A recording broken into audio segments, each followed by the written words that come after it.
నిన్నటి వరకు ఏ బరువు బాధ్యత లేకుండా నా కనకం కోసం పాకులాడుతూ తిరిగాను. నిన్నటి వరకు నాకు దేవుడంటేనే నమ్మకం లేదు, మనుషులంటే విలువ లేదు. అలాంటి నేను ఎందుకు నీ ముందుకొచ్చానో తెలుసా? ఓ పసికందు కోసం.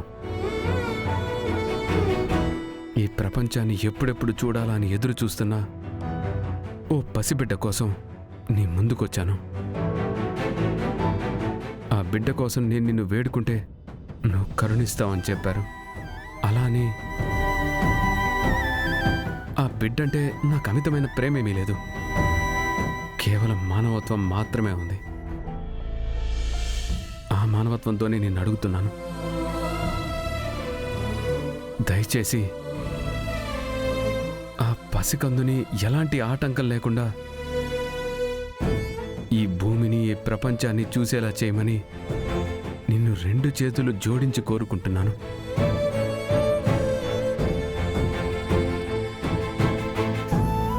అలాగే నిన్న రాత్రి నన్ను కాపాడి హాస్పిటల్లో జాయిన్ చేసిన అమ్మాయి కూడా గర్భిణియే. తను కూడా ఇప్పుడు హాస్పిటల్లోనే ఉంది. తనకు కూడా ఎలాంటి ప్రమాదం లేకుండా తన బిడ్డని ప్రసవించేలా నువ్వు చెయ్యాలని నిన్ను వేడుకుంటున్నాను. ఆ 2 పసిబిడ్డల కోసం నేనిప్పుడు 108 బిందెలతో అభిషేకం చేయబోతున్నాను. దయచేసి ఆ బిడ్డల విషయంలో ఎలాంటి పెను ప్రమాదం ఉన్నా సరే నువ్వే కాపాడాలి.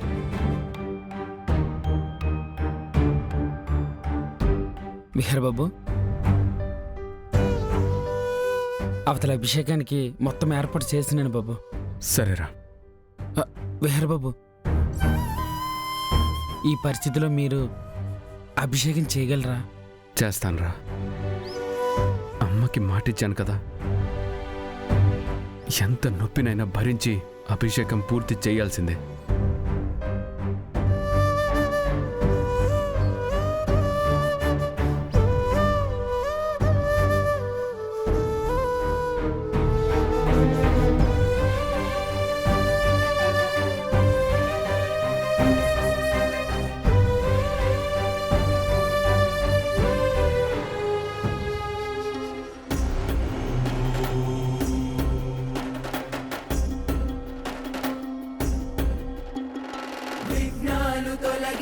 విఘ్నేశ్వరా, మమ్ములని కాపాడు లంబోదరా, బుద్ధులని సరిచేయి సిద్ధేశ్వరా, గతులన్నీ తప్పాయి గణనాథుడా, శిలలాంటి బతుకుల్లో జీవాన్ని నింపేసి కరుణించి రావయ్య గజకర్ణుడా, విలయాల ఉచ్చుల్లో బందీలు అయ్యాము, సంకెళ్ళు తెంచేయి సర్వోత్తమా.